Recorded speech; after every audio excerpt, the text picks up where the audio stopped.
Excuse me.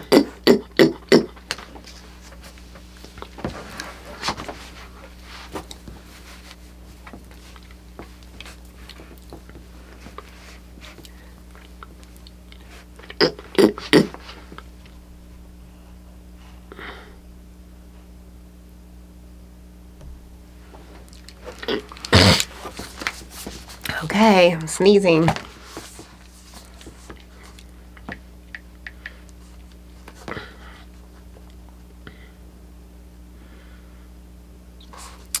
Hi everyone. I'm April Q. Russell, a content strategist, branding and marketing expert, and just all things creative juice drip. Okay. And so I am here to talk to you today about personal branding and why on earth should we all be personal branding, and what on earth does it mean, right?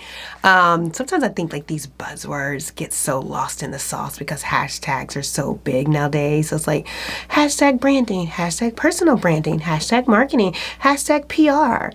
And it's like, what's the difference? And it took me a long time too to kind of like decipher what the differences are. And I will tell you this, I look at, and I'm going to the sidebar here, but just so you can know, because today we're talking about branding. But I do look at branding, marketing, PR, also known as public relations, as like sisters. They are very closely related. They intertwine and interconnect. However, they are absolutely different, right? So they have some of the same DNA, but they're different. And there's sometimes when you don't need to even think about marketing until you figure out what your brand is. What is your messaging? What's the key messaging? What are we saying? What are we rolling out? And then really getting publicity, especially like media attention. Like if you don't have anything to publicize, right, then it may not be time for that. But once you have all of those cylinders done and done right, you have a great brand messaging, you have key messaging, you know where you're going, you have identified a campaign, a marketing campaign, you also have some evergreen marketing materials, and you have some things that you want to highlight in the press or get some media attention on. And so once you have all of that kind of going for you, you are ready to, run and play with all three sisters, okay? So that's just a little bit of bonus for you. But today we are talking about personal branding, not company branding, not product branding, but personal branding. And if you're listening here, you are probably an entrepreneur, got a lot of small business owners, restaurant owners, medical practice, doctors, lawyers, creators, got a lot of creators. I'm a storytellers like myself, filmmakers, musicians, podcasters, anybody really in the creative class, tech innovators, so startups in the tech space, right? Then you are going to want to hear this today because personal branding is certainly for you, okay? For you, for us, when I'm talking to you guys, I am certainly talking to myself. And so I get it. Like, why do I need a personal brand? It's a little bit daunting. There is so much personalities that have turned into brands on our feed every day. And it's like, how do I even jump in the rink with those, right? Guys, I am telling you, I am no exception to the rule. Like, I literally, and sometimes I'm like, it's so much going on. I just don't even know if I have the will to want to do it. But we are going to kill that ridiculously thought because we have the will, and we certainly have the way, and we have the skill set, and we have the product. Okay? And so now we just need to get organized, find teams that can help us, and then we do what we need to do. Okay? So today, I'm going to walk you through why personal branding matters. identify some things of why it may be holding you back, why you have not started. I think it's really essential that we understand why we haven't started stuff. Like, okay, you're right, got me. That's why I haven't started that. And then figure out how we can overcome some of those barriers, and then how you can really jump into personal branding and telling your story and doing it authentically. That is going to be our word for today. I'm going to probably overuse that word, authentic, okay? So I'm going to give you a list of things to consider when branding yourself so that you allow others to build trust in you. And if you do it right by authentically showing up as your real self with empathy and logic, your audience will start to see you as the subject matter expert, right? Put these down. And so your audience will see you as the subject matter expert, and that just means a lot of growth potential and so much more. We'll go into some of that. So, okay, why does personal branding matter? Let's take a step back here. I do want to be real, okay? So a lot of small businesses have small teams. There's not a lot of resources. You spend a lot of your time focused on your product development, your IP development. For someone like me, like I spent a lot of time writing Blay Home, the novel, right? So I'm writing, trying to get my book together. I'm on book 2. That's done. Now I got book 3. Have a new studio, so trying to get studio services together. And so for you and whatever you do, if you are in the food and beverage industry on the restaurant side, maybe you're getting new products out to retailers, and so you're trying to do new recipes. Whatever that product is, we spend a lot of time as creators, my tech innovators, getting your MVP right? So we spend a lot of time with our product, a lot of time with our IP development, and that is already daunting enough. So then to think about why I need to personal brand on top of that just feels like one more task, and it kind of feels like a task like this big, right, in the course of everything. But guys, listen, I've learned the hard way, and I want to share with you, okay?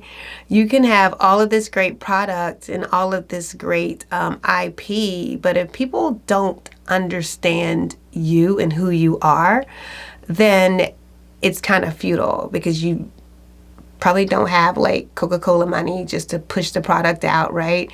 And so you really have to brand yourself and connect the dots so that they fall in trust with you, right? I'm not going to say in love, I'm going to say fall in trust with you. And they start to say, okay, I get it. She or he knows what they're talking about. What else you got? Tell me a little bit more, right? And so that's really why it's important.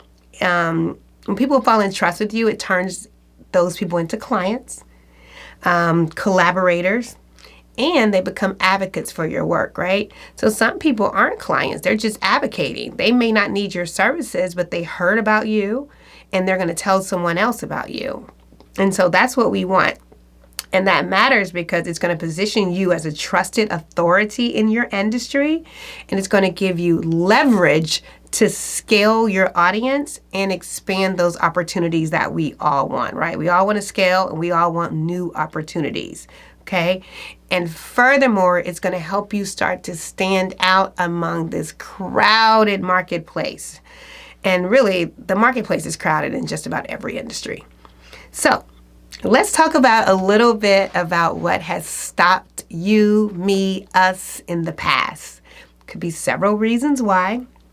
And I really want to talk about what's holding you back, because once we understand this, and I think this is so much of what holds us back, period, in life, is really insecurities, okay?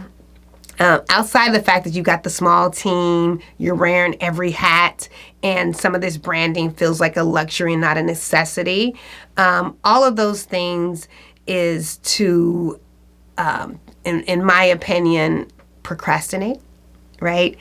And really not unveil what really the scenario is, right? You're like, oh, I'll work on my personal brand later.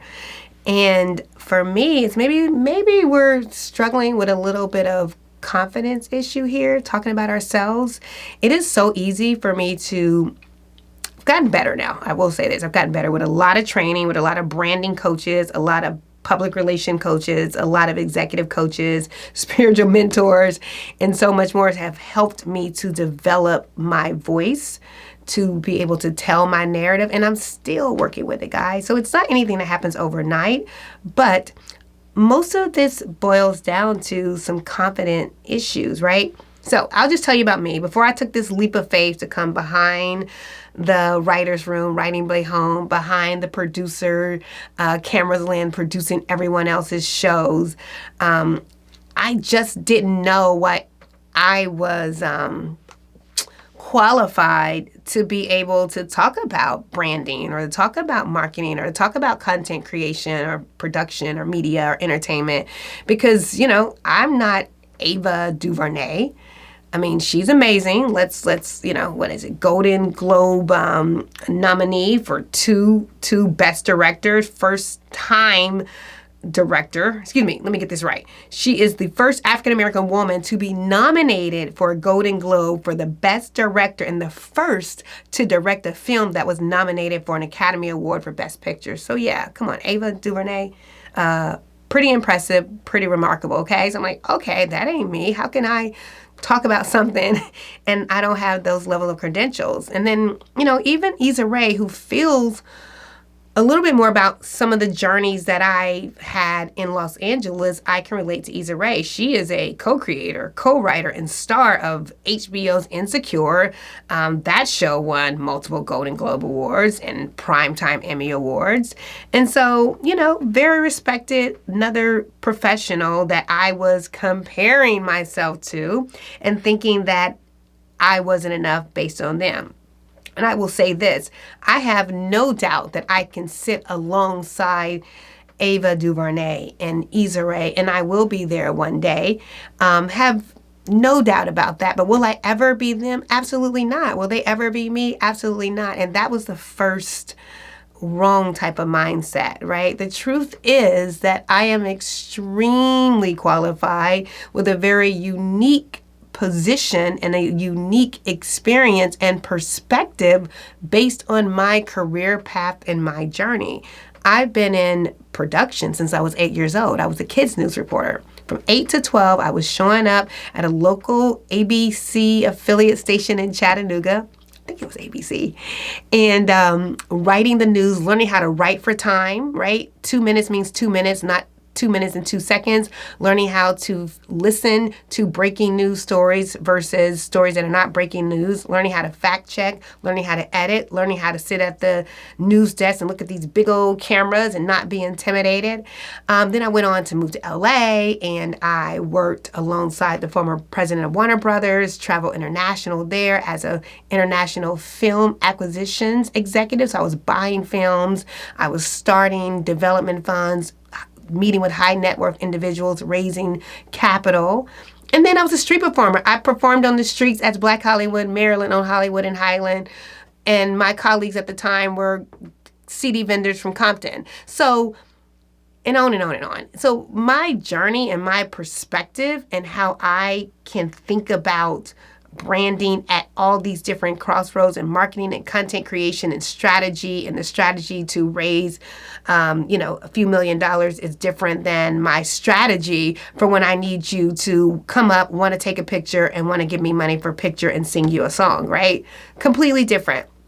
And so that is my journey. That is my brand. That is my personal brand. And I'm here to tell you guys that you have yours too. You have your story, you have your journey, you have your personal brand. And I think once we truly tap into that and we truly start expressing that and stop being intimidated, because it's what it is, we're intimidated, okay? We're scary. Once we stop being that, we have tapped into our superpower, because you are the superpower. And so I am not being cliche here. I am not being oversimplifying it. But you have to peel that layer, and you have to recognize that about yourself before you can start doing anything personal, or it's going to come across unauthentic. And remember what the word is for today? Authenticity. So why does telling your story matter? And how do you do that, right? So personal branding is not about just how the world sees you, right? Like how you guys see me. It really starts with how I see myself, because how I see myself and how I learn how to speak on myself and connect the dots in my journey to my experience and my career path to my profession is how I speak to you guys and how you guys start to see me. Now, everyone will see you through the lens that they're going to see you with, and you can't change that. But me seeing myself a certain way and conveying it to you guys is really what it is, and that's the start, right? So how you see yourself, and we'll work on that, right? We work on this. How do you see yourself? Let's talk about the narrative. How do we bring that together? How do we talk about if you are an executive chef and you used to go with your father and taste recipes every day? How do we talk about that? How do we bring that into the success that you've had today, right? That's real, authentic storytelling, and that's your real brand. And so when you start to unpack your story, it does a couple of things. It heals you guys. Like it heals those insecure, that little girl who picked up all this garbage in life because of bad relationships, because of failures on my part. Some have been my fault, some have not, because of media, because of just whatever, right? So it heals you and it helps me and you move past insecurities and embrace value. Okay? Secondly, it builds trust. Right? So once you've healed, you can now start to build some trust. Sharing who you are, your strengths, your weaknesses, your flaws, your journey connects you to your audience in a way that nothing else can, okay? So that's true connection. So think about it this way. Your brand is the story that you tell about who you are, why you do what you do, and how you show up. And that is what sets you apart. Who you are, why on earth do you do what you do, what sets you apart, and how you show up. Did I get that wrong? Who you are, why you do what you do, how you show up, and those three things are what sets you apart. Okay, so how do we start to build your brand? All right, so once you've started getting real and started realizing I want to get real about myself, I always say just start with like throwing out 2 words that describe you. And I love this exercise, and you do this in the privacy of your own home. You can do it with me if we do a coaching call together. Because when I first used to do this, I used to say, okay, I'm creative and I'm committed. Very true. None of that is a lie. Very, very true. But it's so safe, so sterile, so non-threatening, right? So trying to make sure that I am staying in a box when there's so much more to April. I'm also goofy, like very goofy, like we'll trip on you in a second goofy. I have a 7-foot wingspan and I am always knocking down things. I don't know how I got these long arms, but I have very long arms. But I'm also on trend. Like I love being on trend. So like one part of me is goofy and the other part of me is like all the way on trend.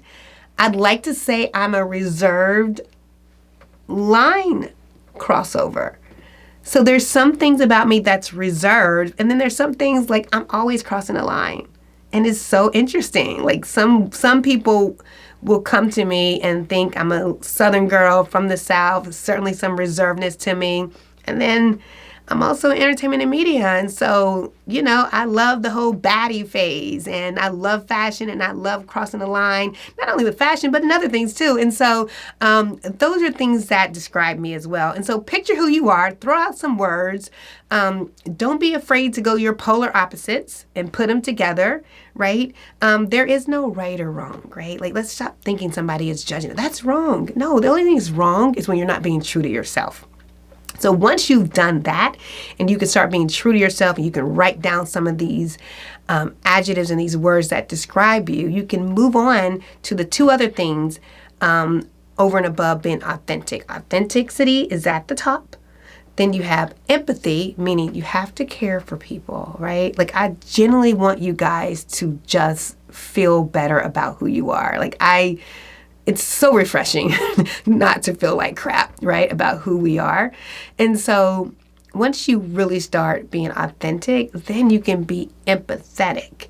And you can be empathetic to the needs of your audience and understand and help them uncover some of the things that's a challenge for them with some of your experience and some ways you can help them. And then you want to give them logical solutions and next steps. So empathy and logic comes after you've finally done the work to be authentic. So, how do you show this? How do you show this personal brand? Like anything, it doesn't mean you have to do everything, right? There's a lot of ways and a lot of platforms where we get your messaging off. So first and foremost, we got to unpack. We got to start unpacking your story. We've got to organize your story. We got to try to figure out your key messaging, where you're going, where you're at now, what type of timeline, and how do we strategically, kind of like surgery, put the story together so that it's easy to follow as we move through your journey of life and your career and your new products, right? That is exactly what we do. And you can do that by a bunch of different ways. For those who don't like video, blogs still work perfectly. Write blogs, put them on LinkedIn. You can write it on your website is great. You can share it with other industry blog platforms, trades, right? There's a lot of ways to do that. We can talk about that. Webinar and workshops. Some people are very teaching, right? And they teach anyway. So finding a way to teach and bring your personal brand into those moments is a great way to do it. Podcasted video is, I like to say number one because I feel like I've read so much statistics that it's number one, but it's definitely top tier. If you can get over being stage fright, and I say stage fright or camera fright, people really do like to see people, right? And we like to see you. If you don't have like a place to go, think about here at RevHo, we have studio services for all our clients. It comes with whatever we're going to do. We will put you in a studio. We will record for you. We will help you get it right. And we're going to be your cheerleaders too as well. And then books and ebooks. So I have a novel of fiction. I do not have a self-help book. I do have an ebook out. But those are all great industry subject matter expert. I'd even call them lead magnets, right? A lead magnet is if I'm trying to get new clients in, what can I give them to lead them in the door? And so ebook is a great source for that. And so those are establish yourself as an authoritative in those ebooks and book world. The self-help books, the training books, things like that is a great platform. Again, all of this can be done a la carte. You can do it succinctly. You can do it, you can take 2 things and do them. You can take 3. But go at your pace. Go at what your resources will allow. Resources is not just money, but your time, right? And then put a game plan together and then understand where you're headed, okay?